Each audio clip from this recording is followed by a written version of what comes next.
Bismillahirrahmanirrahim. Assalamualaikum warahmatullahi wabarakatuh. Perkenalkan, nama saya Sophia Martini, mahasiswi dari Prodi PGMI semester 5 dengan nomor induk mahasiswa 2203029.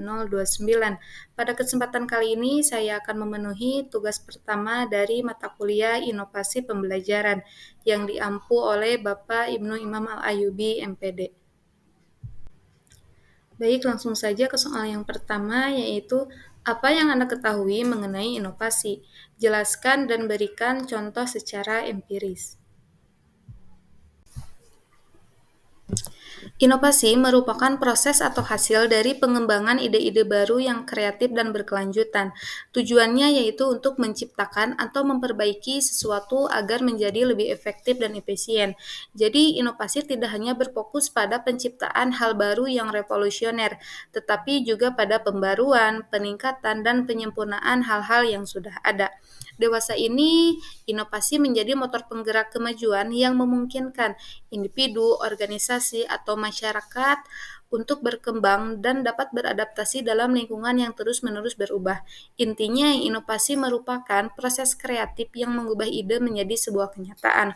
Beberapa contoh dari inovasi yang dapat dibilang setiap hari saya gunakan, di antaranya smartphone, yang dulunya hanya bisa digunakan untuk SMS dan telepon saja, kini telah hadir fitur-fitur atau aplikasi seperti WhatsApp, kamera, akses internet, dan lain sebagainya yang semakin memudahkan kita dalam berkomunikasi. Yang kedua ada laptop. Perkembangan laptop mendekati komputer desktop, tetapi dalam ukuran yang lebih ringkas, jadi bisa kita bawa kemana saja. Lebih memudahkan kita dalam melakukan pekerjaan. Yang ketiga, e-commerce seperti Tokopedia, Shopee yang membuat kita untuk melakukan transaksi jual beli secara online. Jadi kalau kita mau berbelanja, kita tidak usah keluar rumah lagi. Yang keempat ada e-wallet atau dompet digital seperti OVO, GoPay, Dana untuk melakukan pembayaran secara digital tanpa perlu menggunakan uang tunai lagi. Inovasi ini memudahkan transaksi dan mendukung ekonomi digital dengan keamanan dan kenyamanan yang lebih tinggi dalam bertransaksi. Jadi kita tidak khawatir lagi gitu, takut dijamret atau dicopet kayak gitu. Yang kelima ada telemedicine atau inovasi dalam layanan kesehatan. Jadi kalau kita mau berkonsultasi dengan dokter, sekarang itu kita tidak harus pergi ke klinik dan rumah sakit, kita bisa berkonsultasi lewat aplikasi seperti Halodoc atau Alodokter. Yang selanjutnya yaitu Gojek, platform layanan yang menawarkan berbagai solusi seperti transportasi hingga pengantaran makanan atau barang. Selanjutnya, soal yang kedua, apa saja bentuk inovasi pembelajaran dewasa ini? Uraikan berdasarkan discovery dan invensi secara parsial. Inovasi pembelajaran merupakan sebuah upaya untuk memperbarui atau mengubah metode, strategi, atau teknologi yang digunakan dalam proses belajar mengajar agar menjadi lebih efektif, efisien, dan menarik bagi siswa. Inovasi pembelajaran mencakup upaya untuk memperbaiki cara guru mengajar dan bagaimana cara siswa belajar, baik melalui pendekatan pedagogis yang baru, penggunaan teknologi, maupun penyempurnaan kurikulum yang lebih relevan dengan kebutuhan zaman.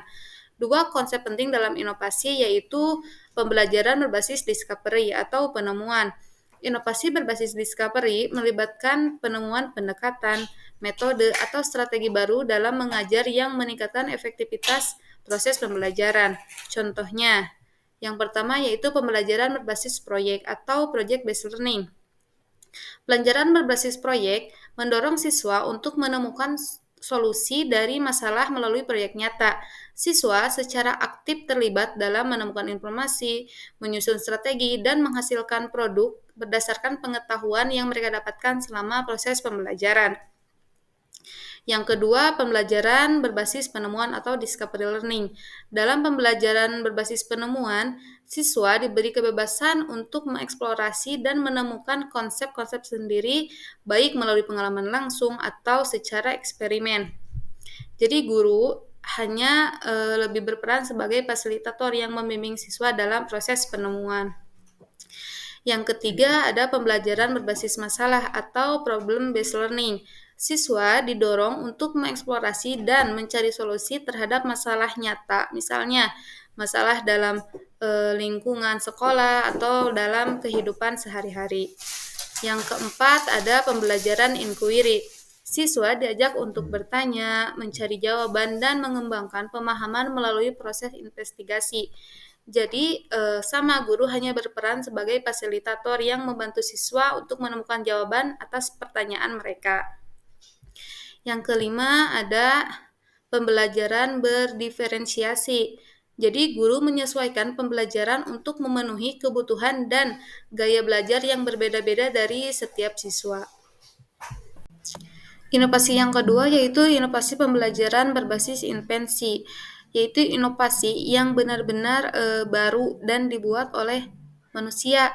Yang pertama yaitu pembelajaran berbasis teknologi digital atau e-learning platform, contohnya seperti Ruang Guru. Yang kedua, penggunaan teknologi augmented reality dan virtual reality. Sebagai contoh, Google Expedition yang menggunakan VR untuk memungkinkan siswa mengunjungi tempat-tempat bersejarah dan mengamati fenomena alam di lingkungan virtual. Yang ketiga ada gamifikasi. Gamifikasi berasal dari dunia permainan video, tetapi telah diterapkan di dunia pendidikan. Contohnya seperti Kahoot atau Quizzes yang menggunakan prinsip gamifikasi untuk membuat tes atau kuis menjadi lebih menarik dan interaktif. Terus ada juga RDM atau rapor digital madrasah. Dulu kan kalau kita mau mengevaluasi proses pembelajaran itu, kalau kita membuat rapor itu kan secara manual ditulis tangan. Nah, semakin berkembangnya zaman, kini di Kemenag itu ada yang namanya rapor digital madrasah. Jadi guru-guru itu memasukkan nilai-nilai itu melalui aplikasi. Soal yang ketiga yaitu apa yang Anda ketahui mengenai Program for International Student Assessment atau PISA. Jelaskan data PISA pada 10 tahun terakhir berdasarkan sumber yang kredibel dan apa yang Anda peroleh secara a posteriori. PISA merupakan studi internasional yang dilakukan oleh OECD atau Organisasi for Economic Cooperation and Development yang dilakukan setiap 3 tahun sekali, yaitu untuk mengukur kemampuan siswa yang berusia 15 tahun dalam 3 bidang utama, yaitu matematika, membaca, dan sains. PISA bertujuan untuk mengevaluasi sejauh mana siswa di seluruh dunia mampu menerapkan pengetahuan mereka dalam situasi kehidupan yang nyata. Jadi bukan hanya untuk mengukur penguasaan materi akademis. Indonesia telah berpartisipasi dalam PISA sejak tahun 2000 dan dalam 10 tahun terakhir, data PISA menunjukkan kinerja yang relatif konsisten meskipun tetap berada di bawah rata-rata OECD di ketiga bidang utamanya.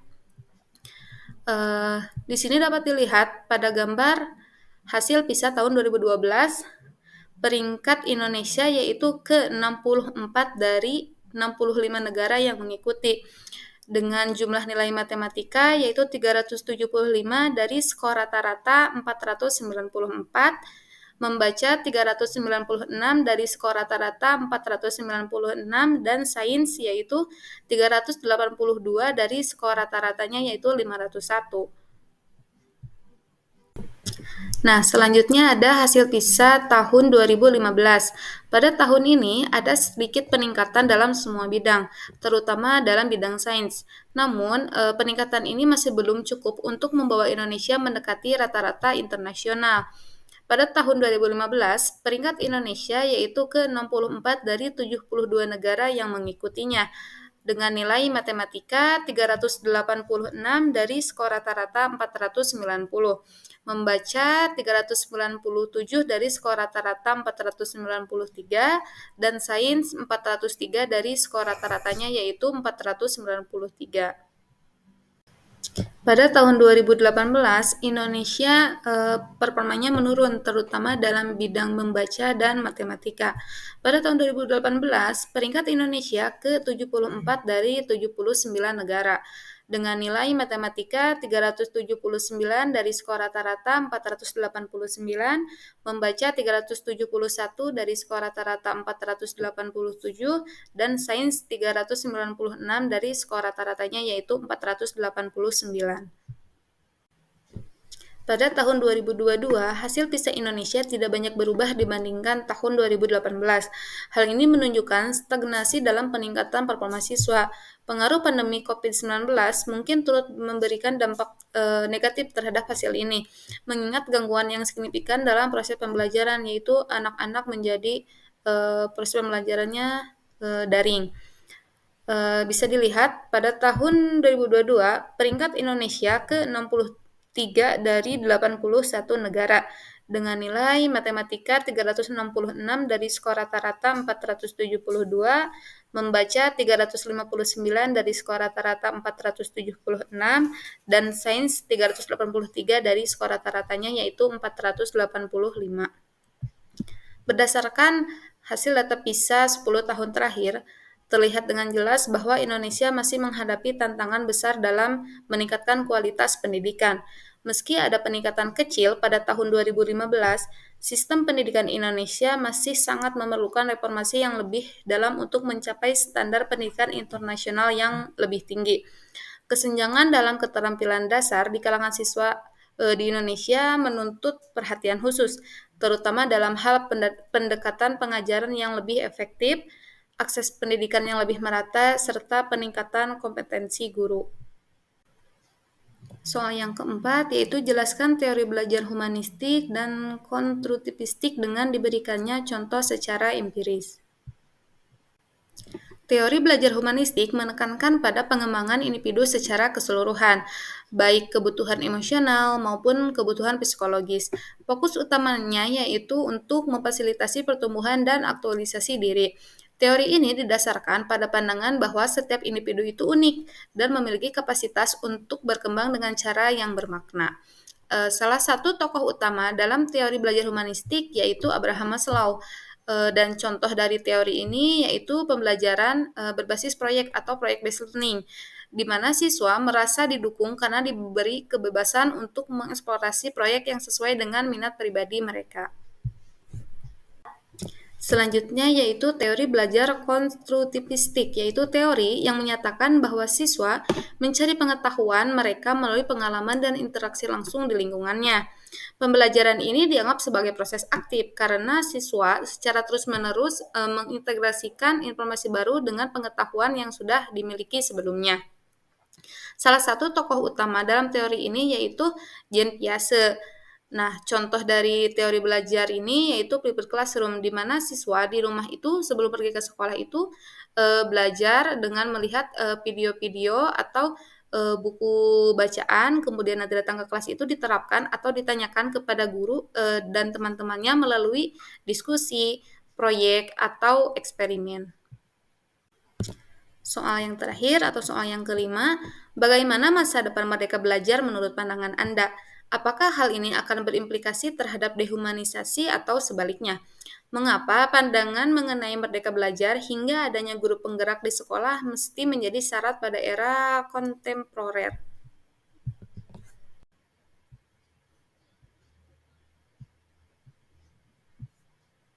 Merdeka Belajar sebenarnya memiliki potensi yang sangat besar untuk memberikan dampak positif pada pendidikan di Indonesia, karena tujuannya yaitu untuk memberikan kebebasan bagi siswa dan guru dalam proses pembelajaran. Tapi keberhasilannya ini tetap tergantung kepada bagaimana cara kita mengimplementasikannya. Kemudian, apakah Merdeka Belajar ini akan mengarah pada dehumanisasi atau sebaliknya? Memang ada sedikit kekhawatiran bahwa dengan semakin banyaknya penggunaan teknologi dalam proses pembelajaran, interaksi antar siswa dengan siswa atau siswa dengan guru itu semakin bisa terkikis. Namun menurut saya, Merdeka Belajar ini tidak mengarah pada dehumanisasi karena bisa meningkatkan kemanusiaan dalam pendidikan, lagi-lagi jika dikelolanya dengan baik. Kemudian, mengapa guru penggerak itu penting? Menurut saya, guru penggerak itu memiliki peran yang sangat krusial di sekolah, terutama dalam proses pembelajaran, karena dapat menginspirasi rekan-rekan sejawat atau stakeholder lainnya dalam menerapkan praktik-praktik inovatif di dalam kelas. Kemudian pada era kontemporer ini, kan pendidikan itu harus adaptif dan relevan dengan perkembangan zaman. Nah, fungsinya guru penggerak ini yaitu sebagai katalisator bagi perubahan menuju pendekatan pendidikan yang lebih kreatif, mandiri, dan berfokus pada kebutuhan individu siswa. Sekian pemaparan yang dapat saya sampaikan. Mohon maaf atas segala kesalahan atau kekurangannya. Wabillahi taufiq wal hidayah. Wassalamualaikum warahmatullahi wabarakatuh.